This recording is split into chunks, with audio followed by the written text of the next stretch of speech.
না। পিটান ও অন্যায় প্রতিবাদ করতে গেলে কষ্ট লাগছে না। মিড ডে মিলে বরাদ্দ আলু সয়াবিন দুর্নীতির বিরুদ্ধে প্রতিবাদ করায় স্থানীয় গ্রাম পঞ্চায়েত সদস্যের প্রতিনিধির উপস্থিতিতেই স্কুলের সহকারী শিক্ষিকাকে উদ্দেশ্য করে জুতো তুলতে দেখা গেল ভারপ্রাপ্ত প্রধান শিক্ষককে। ইতিমধ্যেই সেই ভিডিও ভাইরাল সোশ্যাল মিডিয়ায়। ঘটনাটি শামশেরগঞ্জের নিমতিতার ধুশ্রীপাড়া কলোনি প্রাথমিক বিদ্যালয়।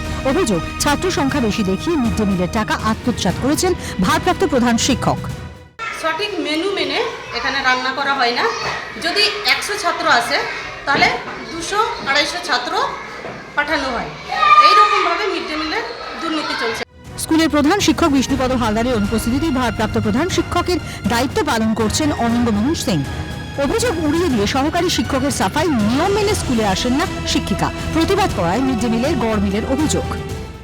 যে মিড ডে মিল ঠিকই দেন, এখন উনি ঠিকঠাকভাবে স্কুল করছেন না, তো এই প্রতিবাদ হয়েছে, বাধা বিপত্তি বলেছে, তার জন্য এখন স্যারের বিরুদ্ধে এখন অভিযোগগুলো তুলছে।